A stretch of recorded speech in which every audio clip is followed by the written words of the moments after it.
The most brutal gas station deaths in hip-hop. A quiet gas station. A normal night. And in seconds, another young life in hip-hop is erased forever. These brutal gas station killings aren't random headlines. They're a chilling pattern ripping through our communities, stealing voices before they ever reach their prime. If you think you've heard it all, think again. The story you're about to hear is one of the most devastating and overlooked tragedies in recent memory, and it forces us to question whether anyone is truly safe in these everyday spaces. Before we dive in, hit subscribe and stay locked in, because this is a conversation every one of us needs to face. Snooty Wild. In the long list of losses that have shaken hip-hop, few stories carry the same weight of confusion and heartbreak as the death of Snooty Wild. When people talk about the most brutal gas station tragedies in the culture, his name surfaces not because of sensational details, but because of how abruptly a man rebuilding his life was taken away. Snooty was no newcomer struggling to find his first spark. He was an artist who had already climbed, fallen, and fought his way back toward the light. With his breakout hit, Yayo, a co-sign from Yo Gotti, and a record deal with Epic, he had tasted the rush of national success. After stepping away to address personal battles, he returned mature, calm, and determined to use music as a second chance. But in February of 2022, on a quiet stretch of road near a Houston gas station, all that renewed hope came to a sudden end.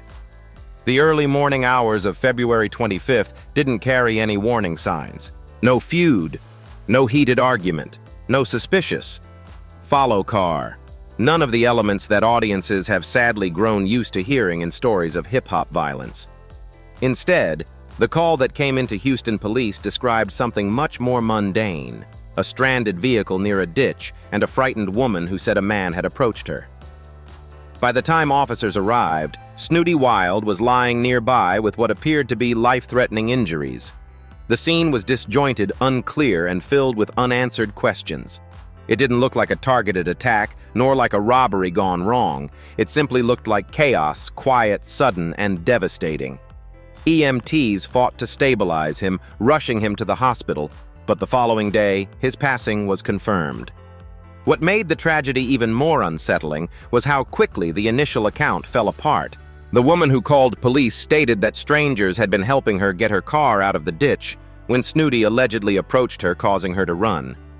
Yet she also said she didn't know he had been shot.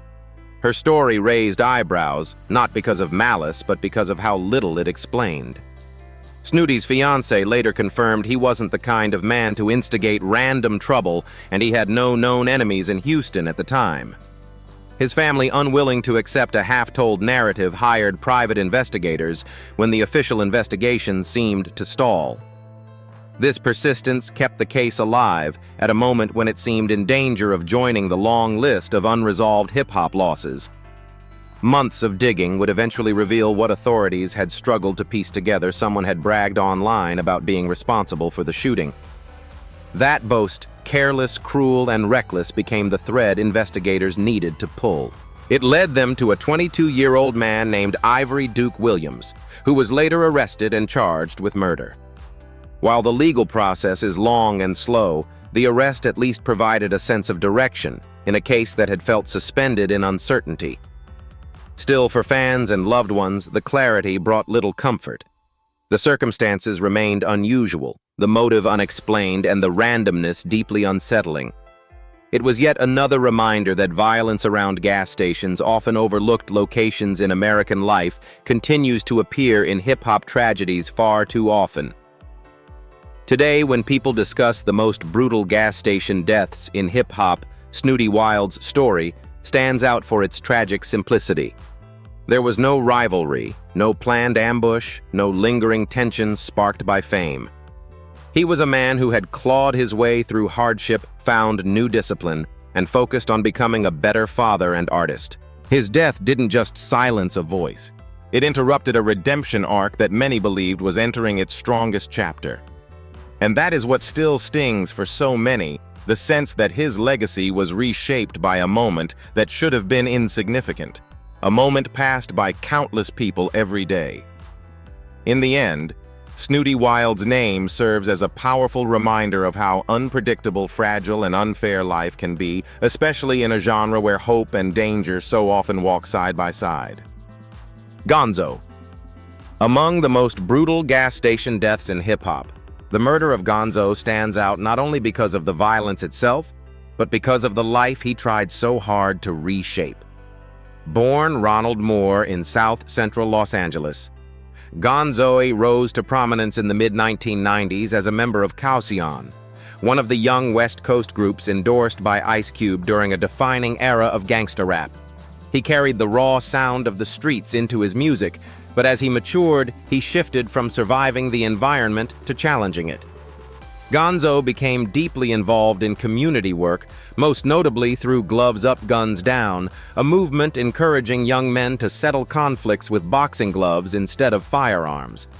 For many older hip-hop listeners, especially those who had grown up during the same turbulent years, Gonzo symbolized change-proof, that someone raised in chaos could still fight for peace. That is what made the setting of his death, a quiet gas station in Seattle, feel painfully ironic and heartbreakingly symbolic. On July 30th, 2021, Seattle's evening air carried no warning of tragedy. Gonzo was in the city working on new projects and continuing outreach connected to his anti-violence efforts. Sometime after sunset, gunfire erupted. Witnesses would later describe the attack as deliberate, not spontaneous, several shots fired in rapid succession as Gonzo either sat in or exited his vehicle. The shooter fled immediately, leaving no clear motive and no immediate leads. The wounded rapper, fighting to remain conscious, made his way toward the nearest source of help, a gas station glowing under fluorescent lights. Gas stations in moments like these become unexpected lifelines, bright public spaces where people hope someone will notice and intervene. It was there, in that familiar setting countless Americans pass through every day, that Gonzo collapsed, leaving workers and customers stunned as the reality of the moment sank in. Employees called 911 within seconds, and first responders arrived quickly, but the situation was already dire. Gonzo was rushed to Harborview Medical Center, the region's leading trauma hospital, where doctors fought through the night to save him. For fans and old-school West Coast listeners, updates trickled in slowly, creating a tense, uncertain wait. Many hoped the same resilience that carried him through decades of challenges might carry him through one more.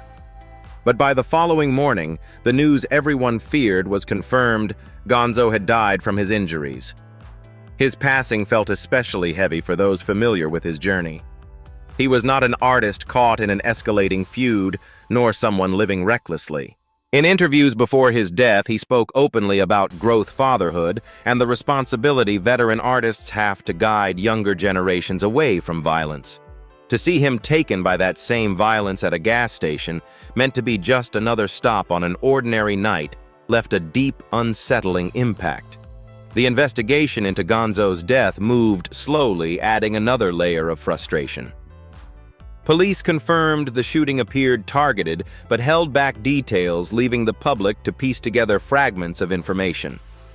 Fans revisited his interviews, his movement's mission, and the peace-centered work he had been doing, all of which made the lack of clarity feel even more painful.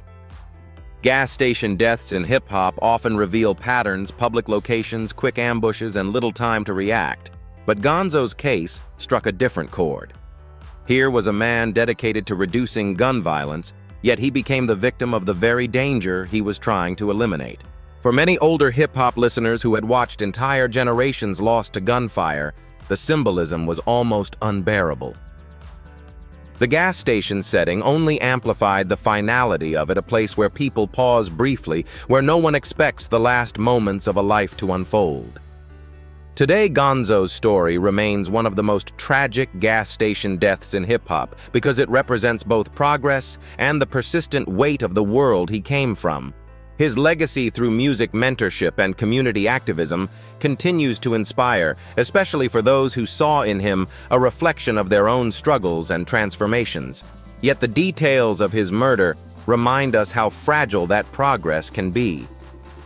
A man who dedicated his later years to peace met his end through sudden, senseless violence in a setting so ordinary that it underscores the randomness of danger. When people discussed the most brutal gas station losses in hip-hop, Gonzo's name carries a special resonance. He was more than an artist lost to violence.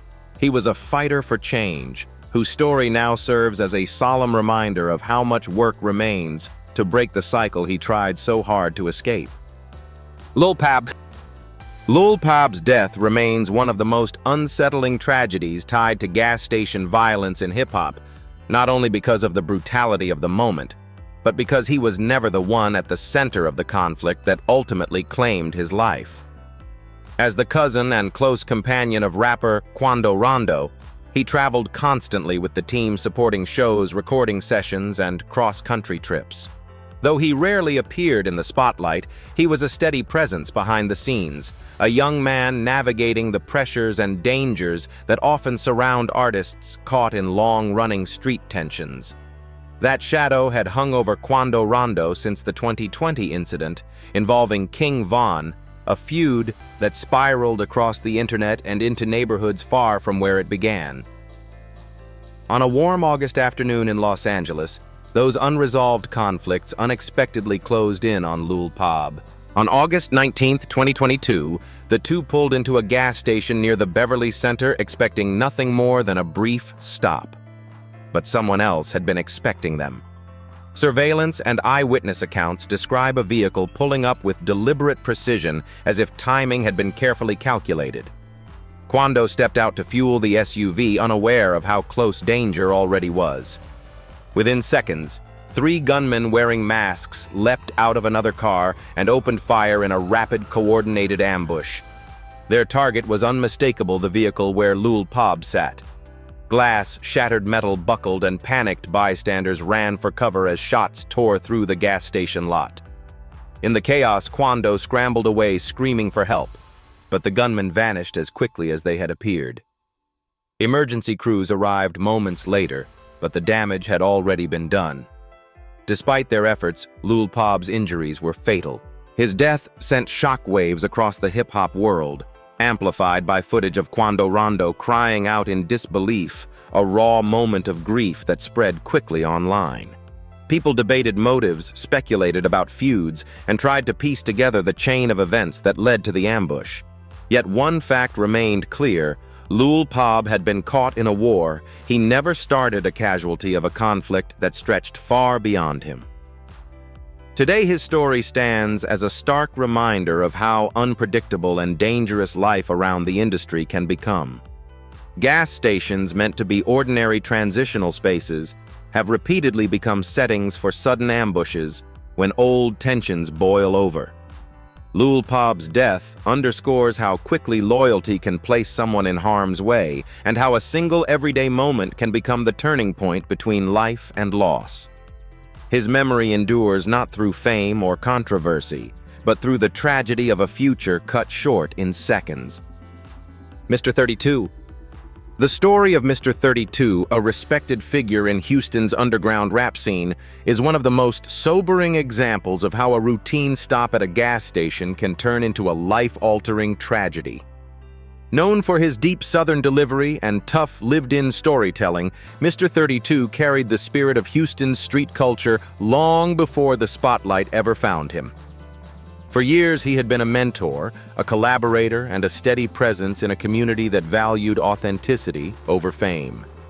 He wasn't chasing viral moments or mainstream headlines. He was building a legacy rooted in loyalty and consistency.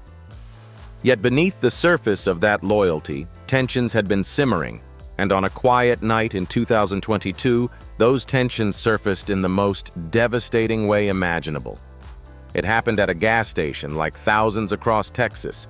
Bright lights, humming cars, rolling in and out, the kind of place people stop at without thinking. But for Mr. 32, this stop became his final one. Reports later revealed that the conflict involved someone he knew, a personal dispute that escalated with shocking speed. The two exchanged words, the kind of heated conversation that might have cooled down on another night. Instead, anger hardened into action. In a moment that lasted only seconds, gunfire shattered the stillness, leaving Mr. 32 wounded on the pavement. By the time first responders arrived, the damage was irreversible. Word began spreading through Houston almost immediately, and disbelief rippled through the city's tight-knit rap community. The aftermath carried a heavy, unforgettable weight. Fans, friends, and local artists struggled to process how an argument between familiar faces had led to such a sudden and violent end. Many remembered Mr. 32 not just as a rapper, but as a bridge between generations, a man who encouraged younger artists, collaborated freely, and represented the raw soul of Southwest Houston. Tributes filled social media not with flashy gestures, but with heartfelt stories from people he had quietly impacted. What made his death even harder to accept was how preventable it felt. A conversation at a gas pump shouldn't have become a fatal crossroads, yet for Mr. 32, that moment changed everything. Today, his story remains one of the most painful reminders of how fragile life can be in environments where anger and impulse move faster than reflection. Gas station killings in hip-hop often involve ambushes or long-standing feuds, but Mr. 32's tragedy was different. It was personal, close to home, and rooted in a relationship that had fractured beyond repair. His legacy lives on in the rappers he inspired, the music he left behind, and the lesson his passing underscores: sometimes the most dangerous conflicts are the ones that feel familiar. Mendel Mendenhall. The death of Mendel Mendenhall remains one of the most heartbreaking examples of how unpredictable and cruel street violence can be, especially when it strikes someone who had nothing to do with the conflict around him. At just 20 years old, Mendel was considered one of Memphis's most promising young talents, an artist with sharp focus, strong discipline, and a professional work ethic that set him apart from many newcomers. Friends said he carried himself like someone who knew exactly where he wanted to go, and every studio session, every performance was another step toward the future he was building. But on one ordinary evening in April 2021, a simple stop at a gas station placed him in the path of a storm he never saw coming. That night, a separate and violent feud was unfolding nearby, one involving a stolen car anger, and the bad choices of several young men determined to settle a score on their own terms. When the stolen vehicle pulled into the Valero gas station on Fox Meadows Road, the people pursuing it arrived moments later. Instead of calling the authorities or de-escalating the situation, they opened fire, unleashing a barrage of bullets meant for the teenage driver of the car. In the chaos that followed, Mendel walked out of the convenience store at the exact wrong moment. He wasn't involved. He didn't know anyone in the dispute. He was simply stepping outside, unaware that an ambush was erupting only feet away. The gunfire was relentless, scattering shell casings across the parking lot and sending bystanders scrambling for cover. Mendel was struck during the shooting, collapsing before he had any chance to react. A 15-year-old boy, the original target, was also hit. Both were rushed to the hospital, but neither survived. For Memphis, the tragedy felt almost unbearable. The community mourned 2 young lives lost within seconds. One of them an artist who had been doing everything right, staying focused, keeping out of trouble, and dedicating himself to his craft. Nearly 400 people gathered for a candlelight vigil at the very spot where he fell, a powerful testament to how deeply Mendel had touched those around him. In the weeks that followed, investigators pieced together what happened and ultimately arrested the young man who admitted to firing shots. But justice did little to ease the sense of how senseless the loss truly was. Mendel Mendenhall didn't die because of a feud, a gang rivalry, or a personal dispute. He died because he happened to be near a gas station at the very moment someone else chose violence over reason. His story remains a haunting reminder of how quickly promise can be destroyed and how fragile life is when anger overtakes judgment. Cold Case. The story of Cold Case-born Cedric Gooden stands as one of the most painful losses in the history of rising hip-hop talent. Because unlike many tragedies tied to feuds or long-standing street tensions, his death came without warning, without reason, and without any chance for him to protect himself. At just 25 years old, Cold Case was beginning to carve out a true lane in the East St. Louis music scene. His musical roots went deeper than most. His earliest training came from singing in a church choir, guided by a mother with a powerful soprano voice. As he grew, that foundation merged with the unfiltered reality of his surroundings, giving him a rare ability to blend melody, grit, and honesty. Producers believed he was right on the edge of something big. Fans loved his energy, artists loved his work ethic, and the city saw him as one of their own. On the night of September 23, 2019, he stopped at a gas mart he knew well. State Street and 83rd, a place he had used to film videos, a location woven into the visual identity of his music. It was supposed to be a quick stop, the kind every artist makes countless times while moving between sessions, errands, and late-night studio runs. But fate had other plans. As Cold Case stood in the parking lot, an unknown gunman approached and opened fire.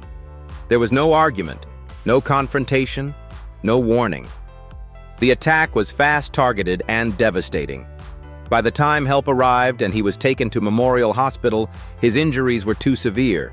Before the clock hit 11 p.m., a life filled with talent and potential had been erased. The community's shock was immediate. People who had worked with him remembered a young man who carried himself with positivity, professionalism, and ambition. Cold Case wasn't someone caught up in street politics. He was focused, motivated, and building toward a future many believed he would reach. The randomness of his death made it even more difficult to comprehend. Fans couldn't accept that someone who poured so much heart into his music could be taken so suddenly at a place as ordinary and familiar as a gas station. In the days that followed, detectives intensified their search for answers. The case, at first clouded with uncertainty, finally gained clarity when 32-year-old Teron D. Jeff was arrested and charged with first-degree murder. Yet even with an arrest, the ache remained. Cold Case's death added one more name to the list of talented young artists whose lives were cut short at a gas station, one more reminder of how quickly promise can be silenced and how fragile the journey in hip-hop can be. El Picante. The death of El Picante. Born Luis Alfredo Pacheco Roa shocked not only Houston's music scene, but also reached all the way to the Dominican Republic, where his family held deep political influence. Though he came from privilege, his father being the president of the Dominican Republic's lower house of Congress, El Picante chose a different path. He wasn't trying to ride on anyone's name. He wanted his success to come from long nights in the studio, from crowds moving to his mixes, from the steady rise he was carving out in Houston's urban and trap scene. His momentum was real, his circle was tight, and his name was starting to buzz. But on April 1st, 2024, a simple stop at a gas station convenience store became the moment that erased everything he had worked for. That evening, El Picante and three men pulled up to a South Wayside gas station in a black Cadillac Escalade. It looked like a normal errand, quick stop, quick purchase back on the road. Nothing about their movement suggested they sensed danger. Yet the moment they stepped outside, they walked directly into an ambush that had been carefully arranged. When they returned to the Escalade, it was already too late. Their SUV was boxed in, trapped between two vehicles positioned with deliberate precision. Before anyone could react, gunmen stepped out and opened fire with brutal accuracy. The noise of the gunshots shattered the routine quiet of the parking lot, and El Picante was struck multiple times, leaving no chance for survival. The scene had the unmistakable signature of a targeted assassination, not a robbery or random attack. Even seasoned investigators described the setup as the kind of coordinated hit usually seen in organized crime cases. One of the men with El Picante was also shot and rushed to the hospital, while the attackers sped away before anyone could identify them. Within hours, the story exploded across Dominican and American news outlets. For his family, the tragedy wasn't just personal, it became political, international, and deeply painful. His father confirmed the news publicly, standing before reporters with the weight of a family shattered by violence. As Houston police released surveillance images and launched an intensive investigation, questions mounted faster than answers. Who planned the ambush? Why target him with such precision? And how long had the shooters been watching? No official suspects have been named, leaving a sense of unease hanging over the case. El Picante's death became another grim entry in the growing list of hip-hop figures whose lives ended violently at gas stations. Ordinary places turned into final chapters. His story underscores the haunting truth that in this world, success can draw admiration just as quickly as it draws enemies, and sometimes the danger arrives in the most familiar places. Quayon Robinson. The death of Quayon Robinson, a 19-year-old rapper rising out of Charlotte's local scene, is one of those tragedies that reveals how fast violence can transform an ordinary gas station parking lot into a place of chaos and heartbreak. Quayon was young, motivated, and hungry, exactly the kind of artist who was just beginning to build his voice and presence. He had ambition in his eyes and music in his plans, the sort of spark people around him noticed immediately. But on the night of October 24, 2023, all of that promise came to a sudden halt outside a Shell station on Bees Ford Road, one of the city's busiest stretches. What began as a small disagreement between strangers inside a convenience store spiraled into a violent eruption that claimed multiple lives and left Quayon fighting for his own. Inside the store, an 18-year-old named Jalen Johnson got into a heated argument with another customer. It wasn't unusual convenience stores see tempers flare all the time, but when the shouting rolled out into the parking lot, Johnson didn't let it go. Instead, he pulled a gun and opened fire with reckless abandon. 3 people were hit in those frantic moments. 27-year-old Jadarius McCullough died instantly. Quayon and another man were rushed to the hospital in critical condition, and the most devastating detail, none of the victims, including Quayon, had anything to do with the argument. They were simply bystanders caught in the line of fire because one young man let his anger turn into deadly action. For 4 days, Quayon fought to survive. Friends and family clung to hope, praying he would pull through.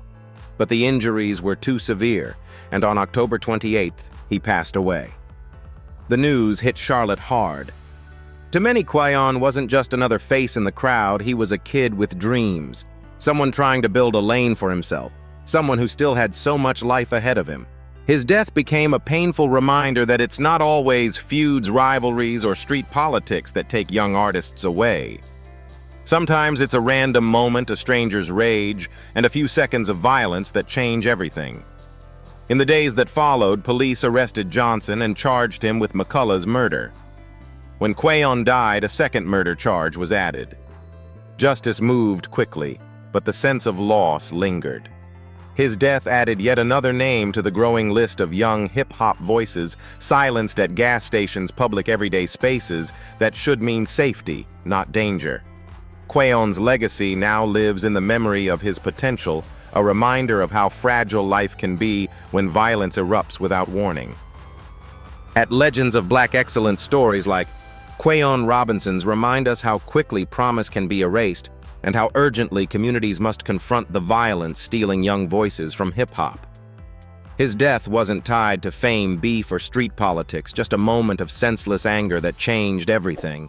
Yet his story raises a difficult question many still debate. Are these tragedies the result of a broken culture or a broken society surrounding it? As we honor his memory, we invite you to weigh in because the conversation isn't just emotional, it's necessary.